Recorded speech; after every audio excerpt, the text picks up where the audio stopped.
Good morning, holy brothers! Thank you so much for joining us on our pathway to peace inside the Garden of Peace. If you're following along, we're on page 288, and today's lesson will be called Rocky Roads. Yes, sometimes you do hit some bumps along the way.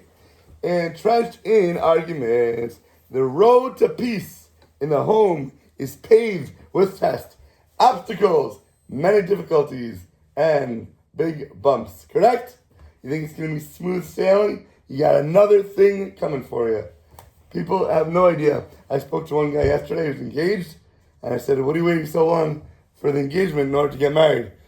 He said, he's like, you think I want to get married? You think I want to be tied down? I want to be free. I want to live a life. I want to enjoy myself. When you get married, this is when the real test begins. Hashem tells you can have the greatest life possible, but you're going to be challenged, and she's going to be here to help you grow. That is the reason that we get married. God gives us desires. God gives us lust. God gives us reasons for why we want to get married, but the ultimate reason why we do is to, what? Why do we get married? Hello? To grow, to have the mirror in front of you, to have somebody that's going to say, yeah, you fool, why didn't you take out the garbage? Why are you not learning? Why are you not waking up for Vasikin? Somebody who's going to be there to push you to be your best person you could ever be in your life. We should be so thankful we have the opportunity to grow. We're here not to just get by, to coast in this life. We're here for a purpose. We're for a reason. We're here for growing. We have our neshama, and it has to be perfected. It has to get a tikkun in this life. That's why we're here. At least let's recognize why, what we're here to do. We have a mission to accomplish. How can we do it to the best of our ability? Let's go. Time to rock. A man should not fool himself that he'll find a wife who matches him so perfectly that they'll always live together in absolute pure peace and happy harmony and beautiful bliss. You got another thing coming for you. Before I got married, I literally thought that I wanted a wife who was going to be super energetic, extremely funny, always outgoing, always adventurous, something going to be just like me, and we'll have the best time ever in everything that we do. I got a wife that was exactly the opposite. My wife always says that if somebody would have proposed me to her as a shidduch, as a match on paper, she never ever would have got out with me. She is energetic, no? Isn't she always doing stuff? She is always doing stuff, but I'm outgoing. She was much more shy. We actually complimented each other. She got me a little quieter, if you can imagine. I actually got her a little more out of her shell, but she is so organized. She takes care of everything. If I had somebody like me, nothing would ever get done. All the hard stuff, all the bills that would probably never get paid, everything would fall behind. My house would be a complete mess, in shambles. Maybe I'm out of fun, but it would be a disaster. Disaster.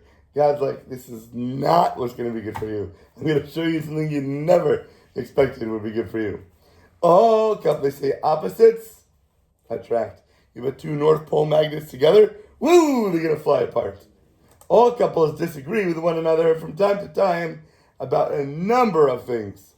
Disagreements are inevitable. They are absolutely bound to happen no matter what you do.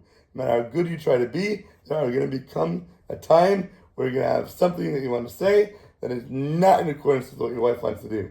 To prevent disagreements from turning into arguments, a husband needs to familiarize himself with the areas where his wife feels differently than he does, and with those situations and topics that are particularly sensitive for all women across the board. There are things that you can apply to everyone, no matter what they like, dislike, or the type of personalities.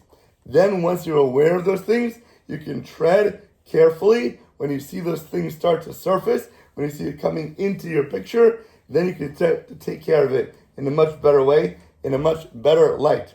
The Satan dances. The evil inclination gets so joyous when he sees an opportunity for strife.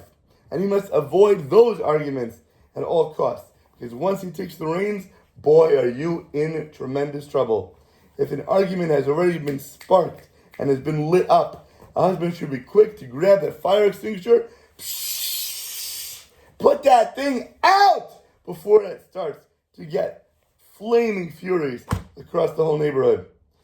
If he does not and does not look for peace, and he lets that fire rage, further arguments are going to ensue. It's not just this little thing that's going to get out of control. It is going to dominate Dasel. Everything is going to turn into a fight. Even the little things that she was in agreement with you before are going to explode. Volcanoes are going to erupt, and lava magna are going to be boiling over everywhere, destroying everything in its path. You think it's one little thing? It's never like that with her.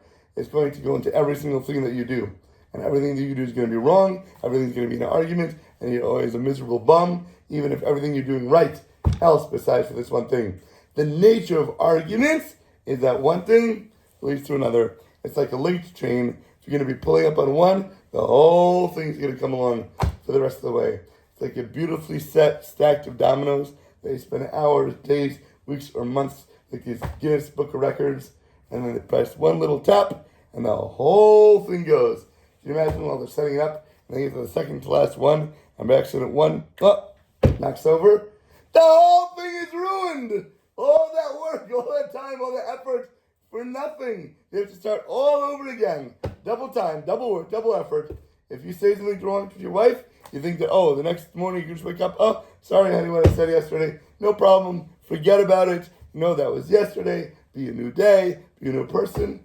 You out of your mind? Is that how a wife works? Please, tell the crowd. What do you say? No way!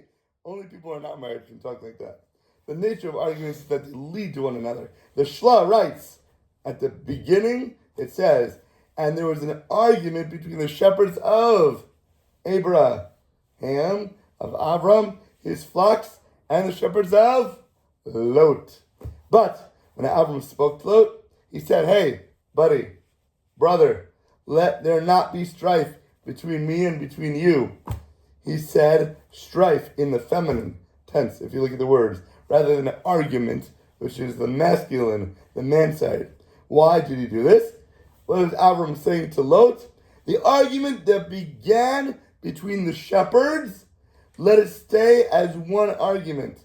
Let it live in that little bubble on its own, right? But let not give birth to further ones, just like a woman who gives birth to further children and brings on more and more and more.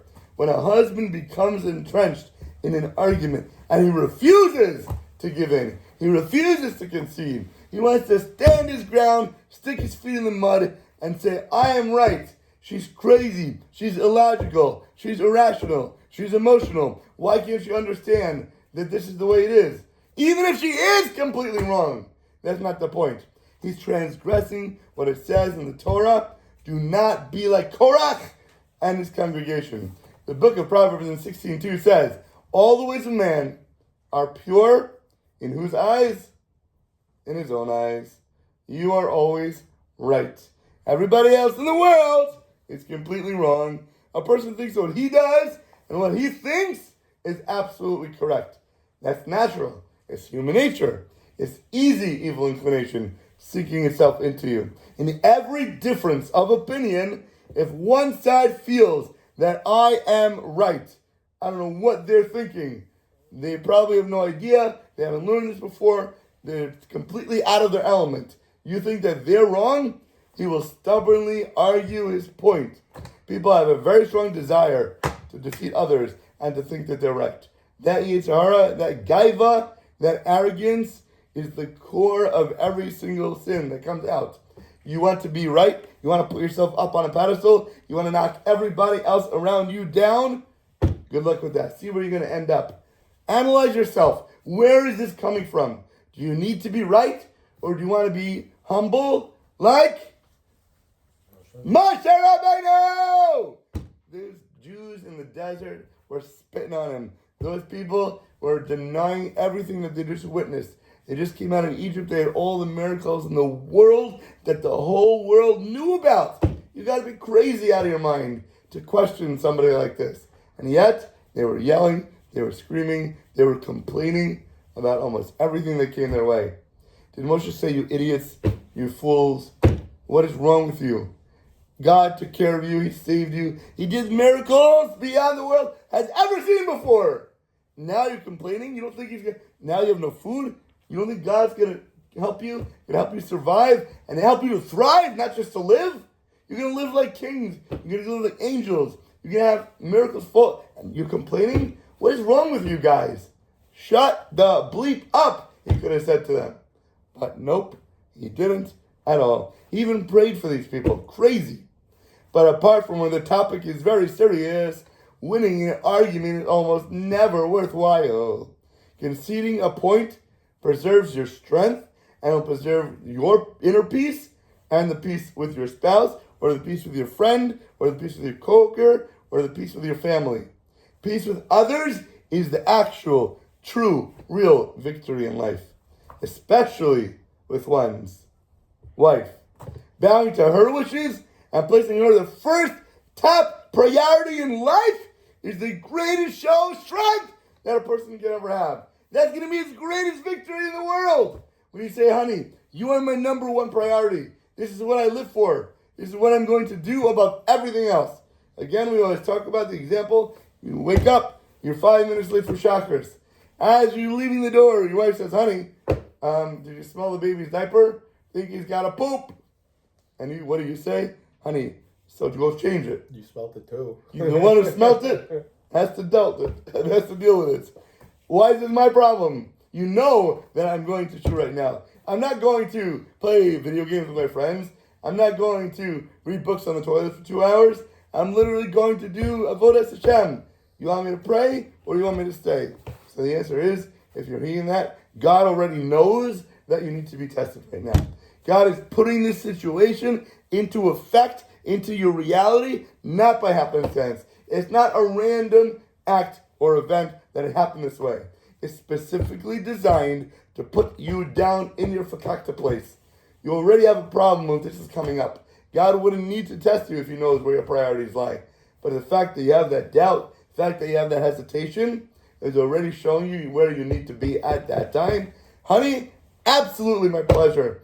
It is my greatest honor to be able to help you and the kids and the family. Number one top priority. I don't care if it is a $10 billion deal on the line and you have to run out the door for a signature and your wife says, oh, was the laundry not folded last night?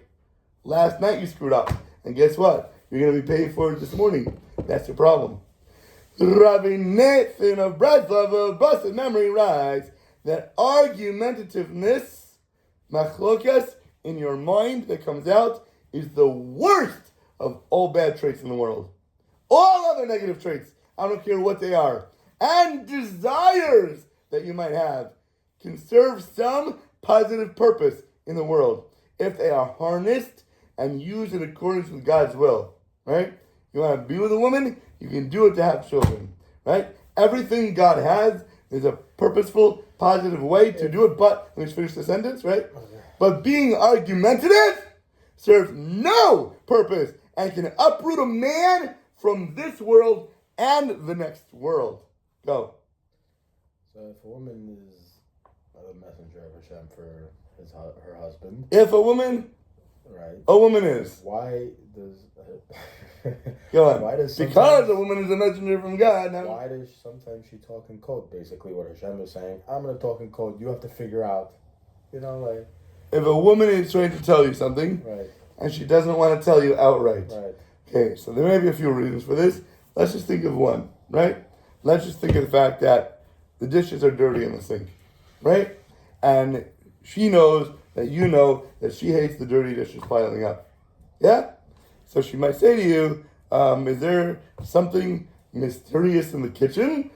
Is there something that needs to be done before you left the house? Why is she going to tell you? Let's not like that. Let's say like this. Give a real life example. She throws something out in the garbage and she opens it up and she goes, like it smells. But she doesn't really say it. Yes. And I have to say, oh, okay, she wants me to talk. Why not just say it? She wants you to what? Throw out the garbage. She wants the garbage out. That's right. Because she wants you to use the brain in your head that God gave you to be a little more on top of what is meaningful and valuable to her. She wants you to align yourself with that value, okay, well, right? She might. I left my bag downstairs. Do you want me to go get the bag? Right. So she's saying, honey, would you please be a wonderful, loving, amazing husband and run downstairs for me right now and please bring up my bag so I can have it upstairs where I really want it right now. Yes? Or she say to you, you idiot! Why are you such a moron? You know I left my bag downstairs. You know I like it upstairs. Why don't you go? What are you waiting for? Why is it already 5 minutes? She could have yelled at you. She could have cursed at you. She could have swore at you, right?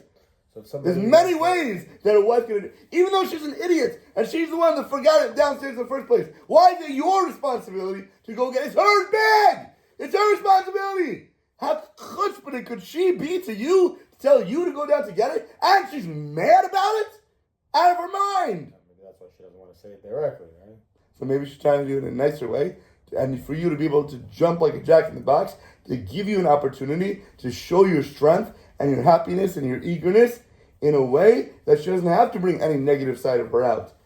And listen, Hashem is just using you right now to see what kind of reaction are you going to have. How are you going to address the situation in that type of mode? When do you think it's ridiculous? When do you think it's her responsibility? When do you think it's her fault? What are you going to do? Are you going to play down that argumentativeness? Are you going to kill your ego? And you're going to show God, I'm here to serve, and I'm full of zerizos, I'm full of alacrity, I'm full of eagerness, I'm full of speed. I love the opportunity. I'm jumping. I told him, well, my wife tells me 12:30 at night when we're in bed under the covers that she might think about, what do you think about getting some ice cream right now before we go to bed? What do I think about it? I think you're a moron. I think you're an idiot. Who's going to eat ice cream right before they go to bed? Plus the fact that we're already in bed, under the covers, in my pajamas. What do you want me to jump up, run downstairs, go fill up a bowl, and put some napkins on and bring it up to you into bed? Yes, 1,000,000%. The fact that you think it's crazy is your problem. God is testing you right now. Show your energy. Show your positiveness. And jump like a jack in the box, wound up, ready to roll, man. This is it.